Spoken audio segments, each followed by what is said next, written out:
Hello everyone, my name is Ujeneza, and I am very excited to have this opportunity to talk to you about how we can plan for a successful career. As the world is battling the COVID-19 pandemic, we have all been affected, and a lot of schools and workplaces have actually shut down. So as you are studying from home, also most of us adults are also working from home from time to time. So you may be asking yourself why I chose this time to talk to you about this and why I think it's actually a good time for you to think about your career is because as you're working from home, as you're studying from home, you have more time to think about the big picture of your life, to think about where you want to be in the next 5, 10 years, and what you would want to do at that time. So I'm going to start first by introducing myself, and then I will move on to tell you about a few tips how you can plan for a successful career. As I have mentioned before, my name is Eva Lilian Ujeneza, and I am currently a lecturer of mathematics at the Rwandan Institute for Conservation Agriculture. So I'm going to start with a bit of my background before I continue. So I want to talk to you for a few minutes about my background. So when I started in high school, one of the biggest challenges that I had, which I share with a lot of current female scientists in the country, is that there were really no role models, female role models for us. For example, during my A level, which I did in math physics, there was not a single female teacher, and we were only 5 girls among 35 boys. We were 2 classes, so there were 10 girls in about 70 boys. And I would say that wasn't too bad, but it got even worse when I went to university to do my bachelor's degree, so which is what you see here. So this is how we write bachelor's degree in short. So there we started as we finished undergraduate as 2 girls among 40 boys. So you can imagine how lonely that can feel in terms of having girls friends. Another challenge that we had, that I personally had, was that sometimes some of the lecturers, especially in undergraduate, were not very supportive, not just towards us, the girls, but sometimes towards the students in general. I'm happy to tell you that that has changed a lot. I have seen that current lecturers at the university are actually extremely supportive of students. Another challenge that I would say is still true for most of the undergraduate students today is that the scholarship was more or less insufficient, which means that we, on top of studying hard and worrying about school, we also had to worry about financial means. So I'm highlighting in red a few other things that I really want you to keep as a message from this slide is that as I started my undergraduate, I chose to do applied mathematics rather than doing civil engineering. My choice was mostly led by the fact that I really, really loved math. And though I was placed initially in civil engineering, I realized after 2 weeks that I don't think I'm going to enjoy being a civil engineer for the rest of my life. Thus, I decided to move to the other department in which they were studying something that I knew I really loved. So I loved math, and as such, I decided to do mathematics, right? However, the biggest challenge there was, what am I going to do when I finish? Because I didn't know what job potentials were out there in terms of job opportunities, but I loved math, so I decided to do it anyway. And I also want you to think about this. As I went to university that year, I left my family telling them I'm going to do civil engineering. But after 2 weeks of studying, I changed because I realized civil engineering is not something that I enjoy doing. So here I showed a bit of adaptability to a new path or a new opportunity. So what I really want you to remember from this is that sometimes in life you need to be bold and to have the courage to go against the flow. So why is that important that you go against the flow? It's because even if in my time doing civil engineering was one of the career paths that at the time were very popular, were for the very smart student, but also you were almost guaranteed a job, even if it's just to be an entrepreneur once you finish. So me going to do applied mathematics when I knew no job prospect was really a bold move. I spoke about financial hardship, but as I said, my university was paid for by the government of Rwanda scholarship, the merit scholarship at the time. And then my high school also was sponsored by friends and family. So what I want you to take from there is that you should never let your financial challenges stop you from dreaming big. I completed a postgraduate diploma and even a master's degree, also being sponsored by various organizations and institutions. The same with my PhD. I was awarded the Schumberger Foundation Scholarship for Women in Science, and I was able to actually do a PhD, even if financially on my own I would not have been able to pay for it. So this is an overview about my background. What I'm currently doing now is that I'm teaching mathematics at the Rwanda Institute for Conservation Agriculture. This is a new institute that's training the leaders of tomorrow in agriculture, and our whole teaching model is based on experiential learning. So we try to train students by showing them how to practice what we teach, so that by the time they finish, they should really be leaders in their field, and they should be able to contribute to the development of the country, and also to the advancement of the agricultural field in the country. I'm also a member of the Rwanda Task Force for COVID-19 in the future planning team. So my contribution here is that I provide predictions from mathematical models that tells us about the number of cases that we may potentially have in the future. And that helps the team that is in charge of planning, because we give those information to the authority in charge of making decision, and that helps them make informed decisions. I am also the vice president of RAWISE. RAWISE is the Rwandan Association for Women in Science and Engineering. I will tell you a little bit more about RAWISE in a few moments. And I'm also the founder and the co-chair of the Rwanda Young Academy of Science. So in terms of career path, for my undergraduate, as I said, I did applied mathematics. For my master's, I did climate modeling.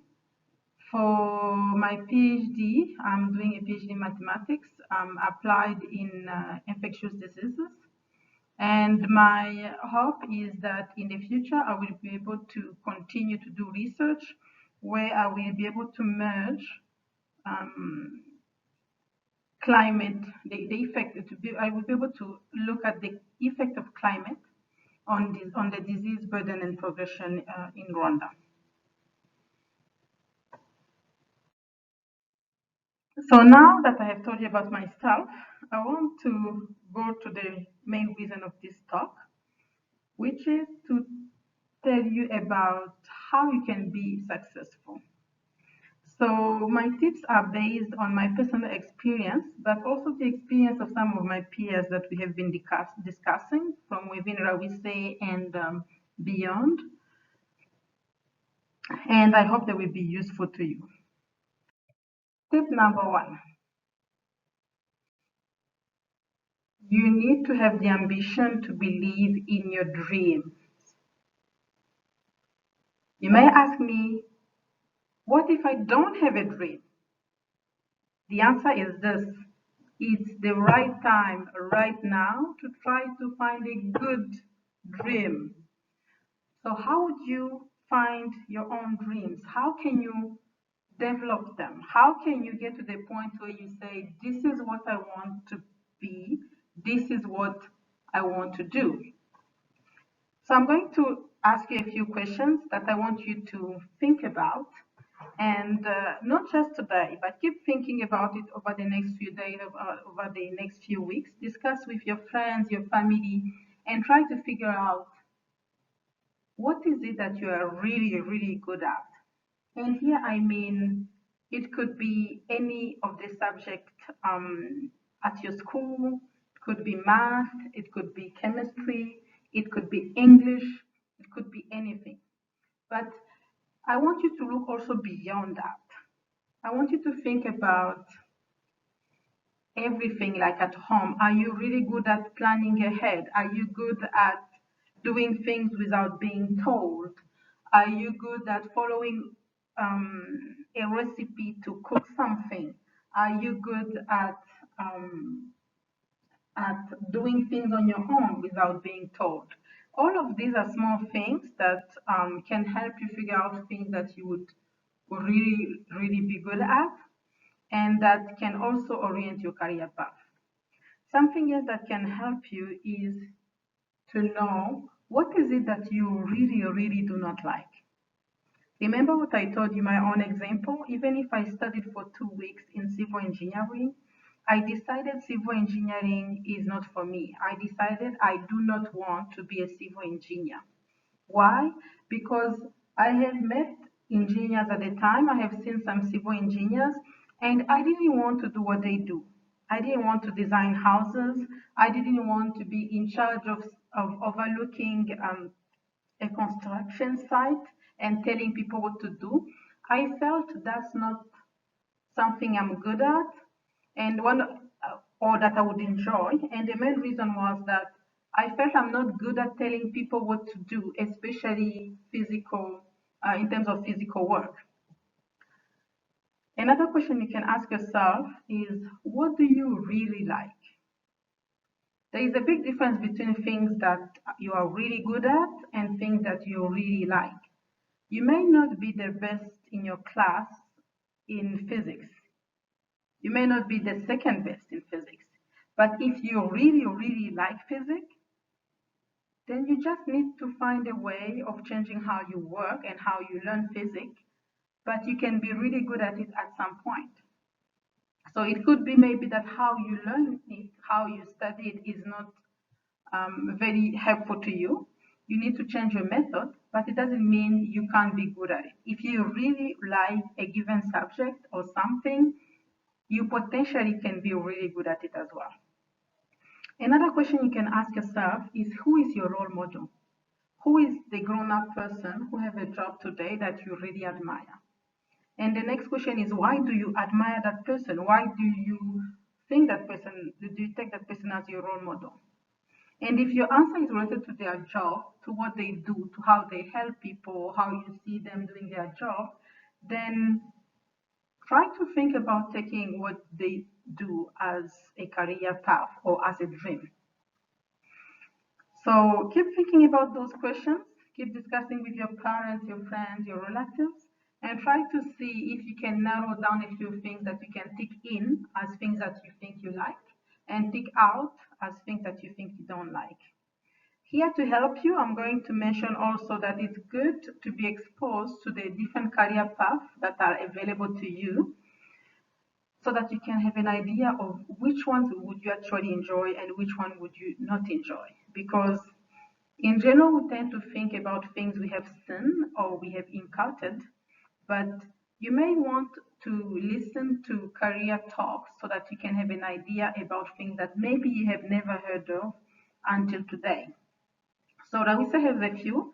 I will tell you again about Rawisa in a few minutes, and then hopefully you will be able to listen to a few of the career talks that we have there.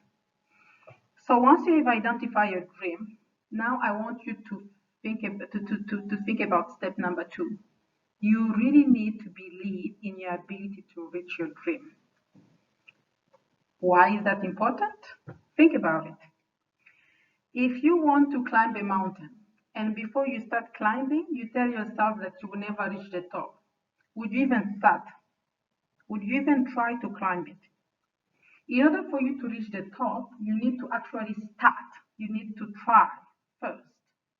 So by believing in your ability to reach your dream, you have a chance to actually start working towards reaching your dream. Tip number 2, have or make a plan. The first step here is you need to know where you want to go. Again, you need to know what is your dream. Who do you want to be? What do you want to do? By knowing where you want to go, then you can identify how you can get there. What do you need to get there? Do you need a degree to be able to do what you want to do? Do you need a set of skills beyond your degree? So once you have identified all those things, then you know what the requirements are for you to reach that degree. And once you know those, it's time to actually get to work and try to get there, okay? Get to work. Tip number 3, you need to compete with yourself and yourself alone. Why do I say that? Because people have different timelines. This means that you may have a given dream that maybe you share with 1 or 2 of your friends, but nothing tells you that you're all going to reach your dreams at the same time. Let's suppose your dream involves getting a master's degree in social sciences.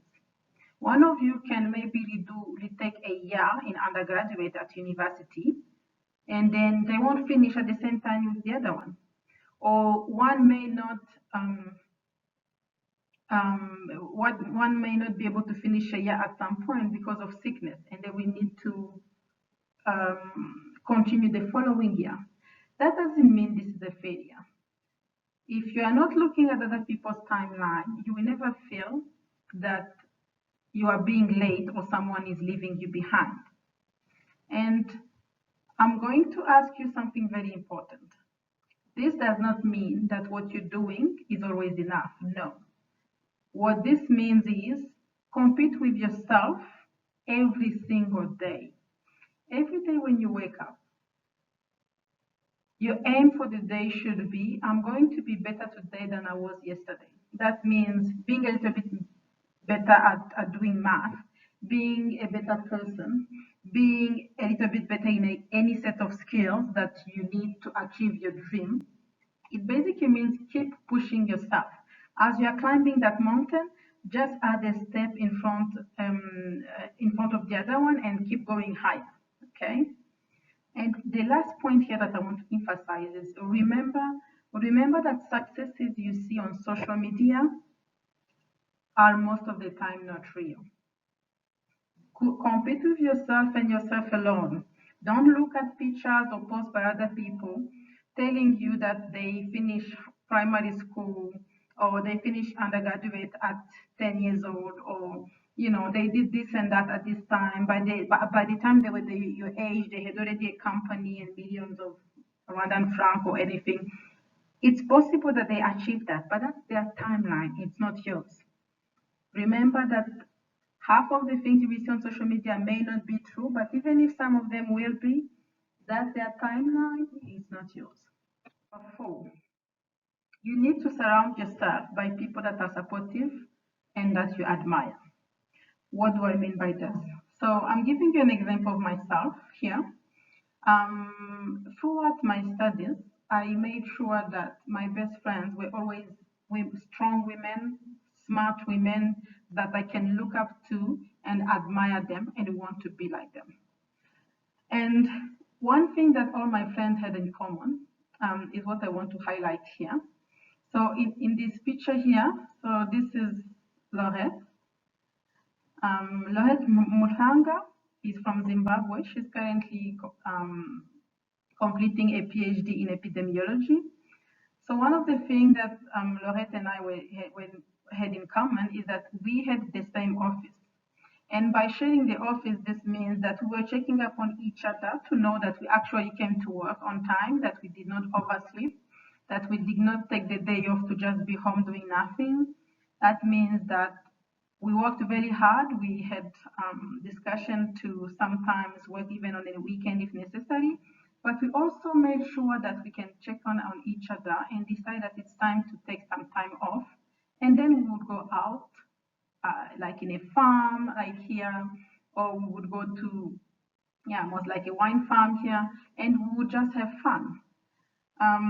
Someone else that I want to show you is Savannah Nwagawa.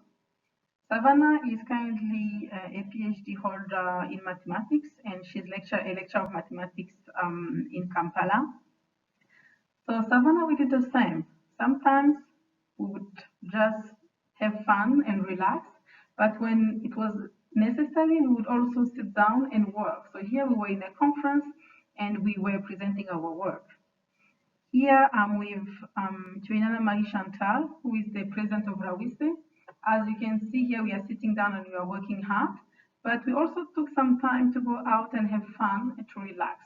So these are women that I can look up to and that I admire, but I also did that know that anytime I'm going to be weak or I'm going to be missing or anything, they will check up on me, they will support me, and they will help me as much as they can. The other reason that I'm saying that we need to do this, to surround yourself with supportive people, is because of this saying, in Kinyarwanda we say, ihene mbi ntabwo izirika hiyawe. So what does it mean? If the more time you spend with someone, the more you're going to be like them. So if you surround yourself with people that are lazy, that have no ambition, that have no dreams, that don't want to grow, they will be telling you that you don't need to work hard, you don't need to study, you don't need to do this and that, because they want you to be like them. So you need to cut those people off your life. You need to not spend too much time with those kind of people. And you have to also learn to say no to anything that's going to take you away from reaching your dreams. So if you have a group of people, it could be any group. You could have colleagues, prayer groups, some far relatives. If they're telling you not to go to school and you know your dream includes for you to get a degree, then these are not the people you want to get advice from. Okay? So make sure that in your life you surround yourself by people that support your dream and that are going to help you achieve it. Tip number 5, which is also my last one, is that you need to accept that challenges are going to be part of the journey. What do I mean by that? Anything that's worth having is going to be hard to acquire. Anything that's easy to get is not going to be worth it. So you need to also know that you're going to work hard. You are not going to sit down and miraculously you're going to get to achieve your dream. But as you meet challenges, I want you to also remember something that's very important, is that if you have a problem of any type, you need to open up and seek help. You may need help understanding a topic, talk to your friend who is understanding it. You may feel you are tired mentally and you need to talk to a counselor. You need to reach out to the person who is around you who can help you get access to a counselor. Something else that I think you need to, that I wanted you also to think about is the quote by Maya Angelou, who said that courage allows the successful woman to fail and learn powerful lessons from the failure, so that in the end she didn't fail at all. What did she mean here is that if you fail and you stop and you don't learn from your failure so that you can try to do better, then that's a real failure. If you fail and you learn from your failure and the next time you come back and you do something better, that's the path to success, as you can see it here. The path to success is not one line. The path to success is, as you can see, messed up. Okay, so those are my 5 tips to help you plan for a successful career. As I promised, I want to tell you a few minutes about RAWISE. So RAWISE, as I said, is the Rwandan Association for Women in Science and Engineering. Our vision is to ensure the empowerment and the equality of women in STEM. So we have as a mission to increase the number of women in STEM and to build and educate capable women that are skilled in different areas of STEM. So the way we chose to do this is by cultivating in them the spirit of research and entrepreneurship. On this picture here, you will see that there are some RAWISE members that had gone to talk to young girls. I think this is in Fawi Girls School. So RAWISE pillars are literally like our roadmap, our plan for us to help us achieve our goal or our dream. Remember what I said above on tip number 2? You need to have, we have already number 1, we do have a dream. Tip number 2, we have a roadmap. We have decided that for us to be able to reach our dream, we need to follow these 4 pillars. We need to build our capacity development. We need to do a lot of community building. We need to be able to influence policies and to promote gendered research. So what does each one of these mean? So by capacity development, we mean that we want to teach our members and ourselves to be able to have soft skills or skills like negotiation skills when you're negotiating your salary, writing skills for how to write your CV, how to write letters to apply for jobs. If you actually have a job, how do you write reports? And then technical trainings in terms of like programming skills or other technical skills. So we want our members to be empowered in terms of having strong soft and technical skills. Our community building include mostly mentoring the youth and then raising the awareness of the usefulness of STEM, especially I would say in the adult generations. And also to hold, we do hold math and STEM boot camp. So this activity, for example, is part of our community building activity because we want to help you as you are at home for the next, as you have been at home for the last basically almost 5 months and a half. We want to help you keep dreaming big and keep growing. So we want to influence policy in terms of being able to make sure that policies are defined in such a way that they will be gender friendly. So women should not be left behind in any area of life, and Rwanda is doing very well in including women, but we need to make sure that at every level, in every field, policies are designed in such a way that they will not be holding women back.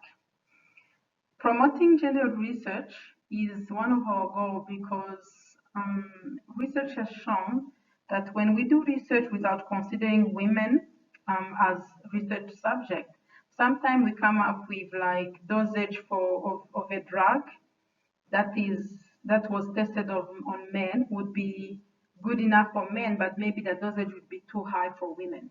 Or how a given disease like cardiac arrest, you have heard of, I hope you have heard about having cardiac arrest. So if you have like the initial symptoms that were described had been described following how that shows in men. But then later on, it was realized that women behave differently when they are having a cardiac arrest. So we need to make sure that when research is being done, women are being included, so that any guidelines or policy that comes out will be not harmful to women. So as I said, RAWISE does a lot of community building, and during COVID-19, since the beginning of the COVID-19 pandemic, and especially because of the closure of the schools, part of the things that we have done include providing STEM questions to high school students weekly. We started this, I think, in May or June, and we have been sending questions. Then the following week, we will send answers. If you have not been able to reach these, so this comes in terms of booklets, then you can reach out to us. My contacts are going to be at the end of this video, and we can send you a link about where you can achieve these. We also have messages. We also make messages and videos of hope and comfort, and also messages and video about advice, as the one I'm doing right now.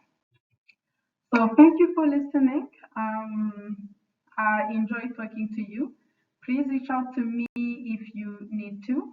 I will be very happy to have any feedback from you, or even hear what you think about these tips. So I would like to end thanking both RAWISE and Rika. So as I said, I'm a lecturer at the Rwandan Institute for Conservation Agriculture. So doing this video is made possible by the support of both RAWISE and Rika. So thank you so much. Enjoy the rest of your weekend. So I'm recording this on a Saturday, but anytime you're seeing this video, please do enjoy it, share it with your friends, and I hope you're going to make progress and improve how your path towards your success, a successful career.